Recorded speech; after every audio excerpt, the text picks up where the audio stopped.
ఈ యొక్క తలను వధించి పళ్ళెములో పెట్టి ఆ యొక్క జన్మదిన కానుకగా అందుకున్నది ఎవరు? దానికి ఆర్డర్ చేసింది ఎవరు? హేరోదు మహారాజు,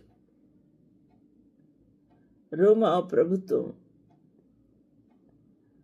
ఆ యొక్క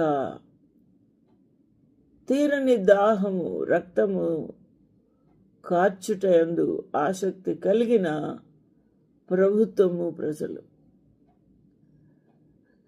ఇక్కడ యేసు యొక్క హతసాక్షుల రక్తము చేత మత్తిల్లి ఉన్నది.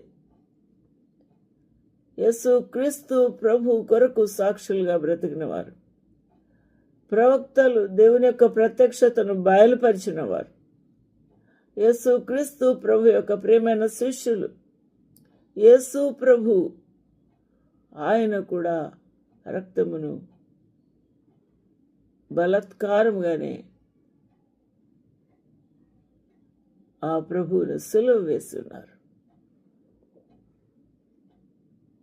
ఆలోచన చేద్దాము. ఆ స్త్రీ పరిశుద్ధుల రక్తము చేతను, యేసు యొక్క హత సాక్షుల రక్తము చేతను మత్తెల్లి ఉండుట చూచి తిని నేను దాన్ని చూచి బహుగా ఆశ్చర్యపడగా యోహాను భక్తుడు ఆశ్చర్యపడుతూ ఉన్నాడు.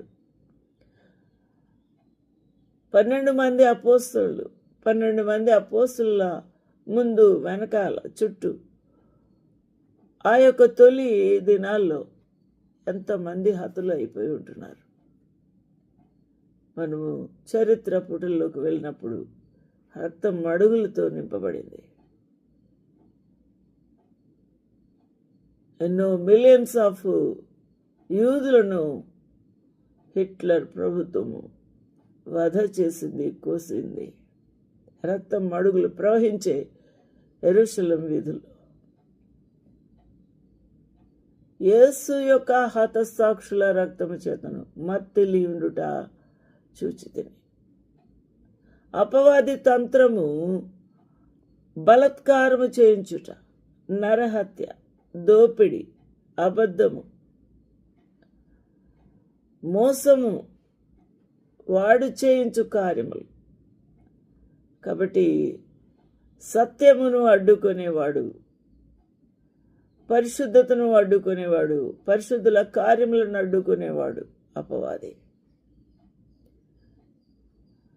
నేను చూచి ఆశ్చర్యపడుతూ ఉండగా, అనగా యోహాను భక్తుడు